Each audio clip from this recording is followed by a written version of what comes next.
Story 1. The same I do now. I love my job, though it's dull and the most boring thing to do, ever. 99% of the time, I just read scientific articles, government reports, reports from supranational or international organizations, think and write. That's it.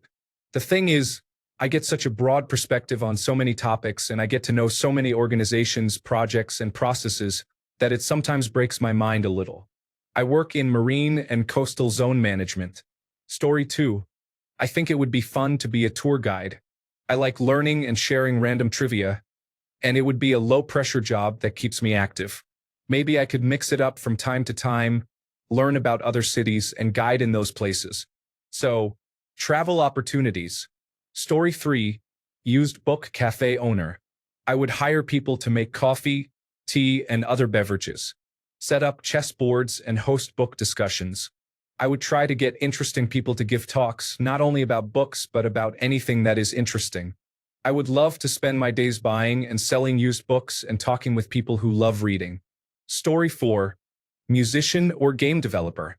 The only thing stopping me now is that you have to be much better than I am to earn what I make in my job by playing music. The games industry is a swamp of terrible work environments and zero job security, terrible hours, and even worse leadership. Most of those developers make less than I do now. Story 5. Life drawing modeling. Be neat to see constantly changing perspectives about myself. Must be humbling in a therapeutic sense, at least once you're already comfortable with it. Story 6. I work at a presidential museum and love it. I sit behind a desk and take people's tickets. I get to visit with them and share information about the area or answer any questions they have. Other times, I am in the gift shop, which is not hard at all except for being on my feet. I retired from education, so this is my second career. It doesn't pay the best, which is why most people working in this career are retired or have other income. Story 7. I majored in journalism for a while, and it was my dream back then. But then the hometown paper went under around the time of the Great Recession, and most of the journalism majors I knew in college were miserable. I switched majors and gave up on that dream. Story 8. As a bartender at a nice restaurant, you get to be more informal than the rest of the staff. You can occasionally sneak a drink or two during your shift if you drink, and it is just a fun job overall. Story 9. I would manually masturbate caged animals for artificial insemination. It's important to do something that matters, not like a high school guidance counselor. Story 10. Fast food worker. I keep getting denied a job because of my great work history. I have never been fired and was in the Army National Guard. Neither small food places nor billion-dollar franchises will hire me. Yet my last job was doing dishes for $12 an hour for 40 hours a week at a catering company. Make it make sense. Story 11. I actually enjoyed working at United Parcel Service Warehouse loading trucks. It's like being a librarian with a workout. The only problem is management pushing production over worker safety. Story 12. So it is something I would still need to be able to get hired for, I assume. Line cook in a not very busy diner. I love cooking breakfast food for people. Story 13. Probably the same thing I'm actually going into, luthiery. I'm less concerned with the pay, as long as I can make a modest living at least, and more concerned with the fact that I hate brainless and repetitive jobs like doing dishes all day or being a cashier. I can't stand them. They drive me crazy. Story 14. Night security at a graveyard. No, I'm not Mr. Spooky Dark Goth Man. I would just sleep the whole time in peace and quiet with little or nothing to do. Story 15. What I do just part-time. I would then balance it by volunteering at the library and in my local community garden. Maybe some per diem emergency work as well. Story 16. Something very low stress with travel. A job where I could make friends and feel competent and appreciated. So basically the exact opposite of what I do now. Honestly, at this point, I'm trying to figure out if I can live off of working at McDonald's because I think my job might actually kill me. Story 17. Something calm. Tending to plants or animals, working in a bookstore, shopkeeper for a small, easy store. I would even be a nun, but there is no such thing as Protestant nuns as far as I am aware. Story 18. I might try teaching high school again. There's still the problem where you work a million hours for a really hard job, but at least you're not doing it for horrible pay. Story 19. I used to work at a hobby shop many years ago, specializing in Warhammer, Dungeons and Dragons, and board games. The pay was absolute garbage, but you got to hang out all day with fellow nerds, painting models and watching movies. It was barely retail work at that point.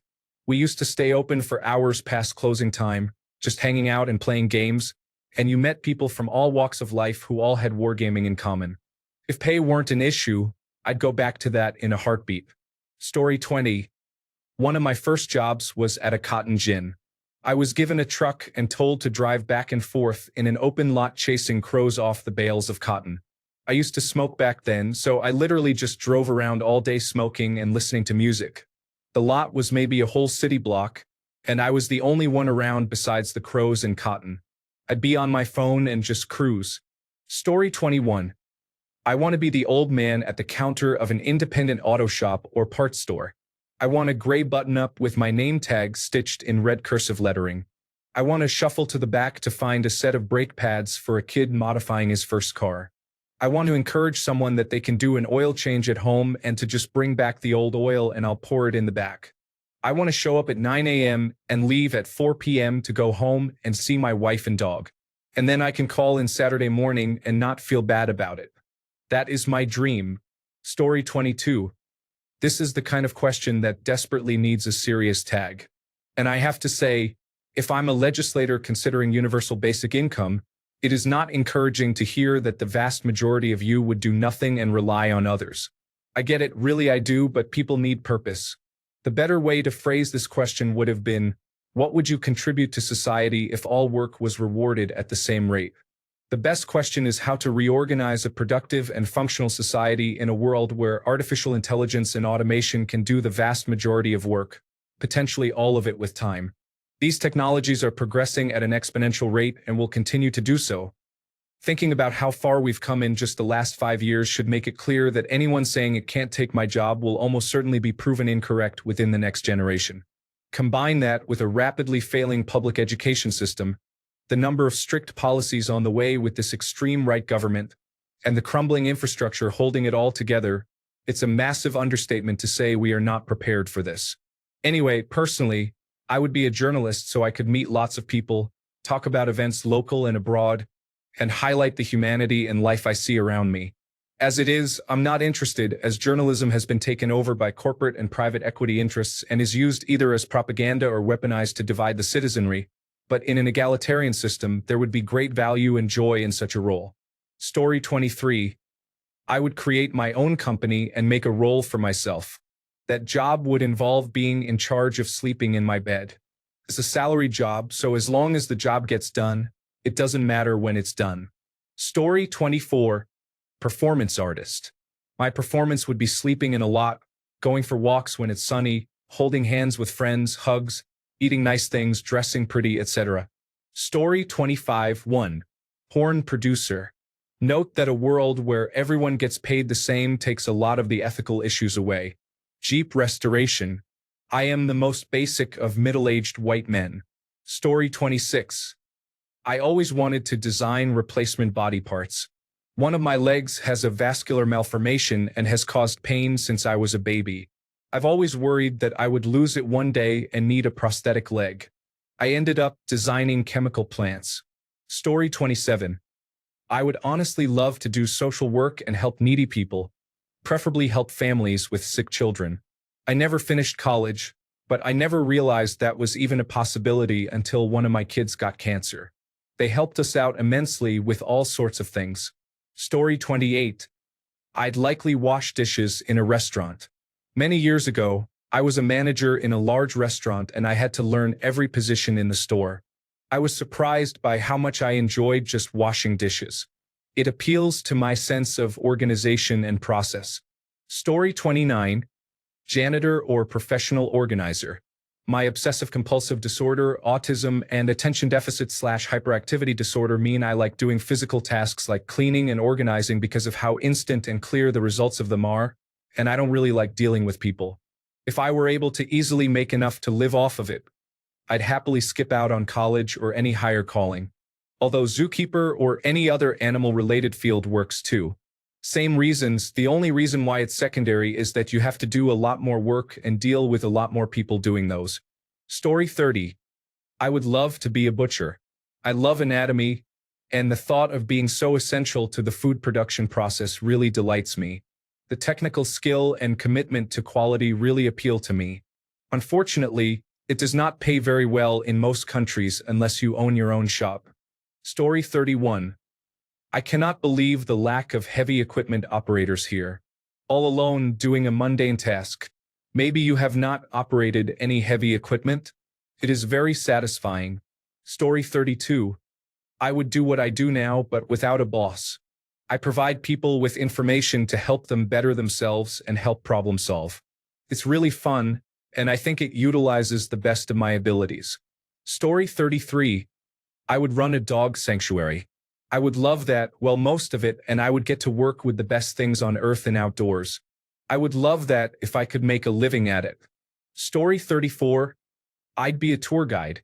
I loved it and really enjoyed the people I worked with, but it paid horribly. I'd really love to move around and be a guide in different places every couple of years. So fun. Story 35. Probably nonprofit work or education. I'm an information technology guy, and I'd love to teach computer and technology literacy, as crazy as that sounds. Kids who enjoy technology are missing out on understanding much of technology because there's no need to tinker, explore, or fix anymore. The intuitive and connected nature of technology today leaves little room for thinking critically about it. In the same aspect, older people are starting to get left behind.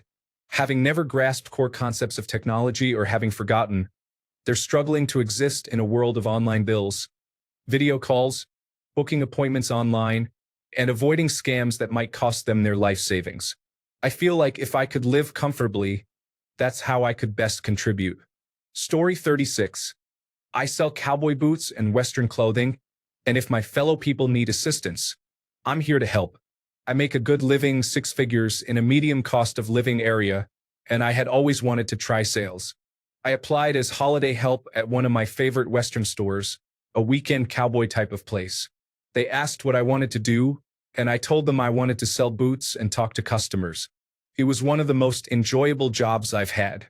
Closing and cleanup weren't the most fun, but the actual work was awesome. I was a part-timer and consistently ranked in the top 5 in sales for 4 months. I had multiple repeat customers, and many of them would bring in homemade goods. I never persuaded anyone to buy something more expensive and knew the products well because I had shopped there for years. They invited me back this year, but unfortunately, I had to decline. My new role requires too much travel for me to commit. Story 37. Honestly, probably just generic warehouse labor on the condition that I can negotiate lower hours and still take home a comfortably livable wage, which, for my frugal self, is a take-home of like $50,000 annually, maybe $60,000 tops. It's just good and honest work that, at least for now, someone's got to do. I do genuinely like the simplicity of it, and while the lack of engagement can get draining and depressing when it's over 45 hours every week, more than 9 hours every day, give me 5 fives or 4 access per week, and it's much less of a concern.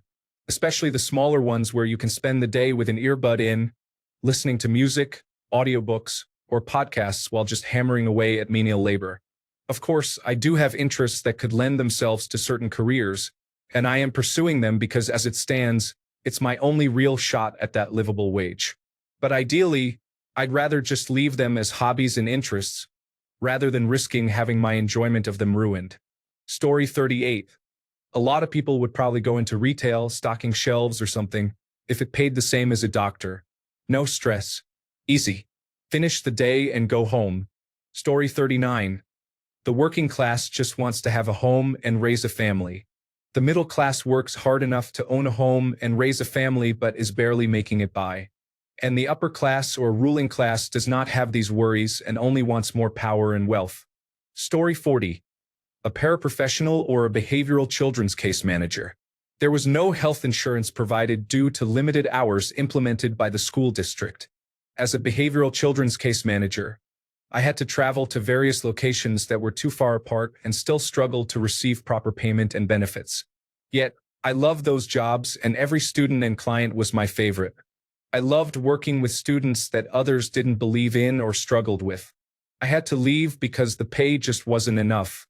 I can't remember exactly how many times I heard, "I hate you," or "I'm going to fail this test because of you." Watching the students and clients build up their confidence and knowledge for themselves.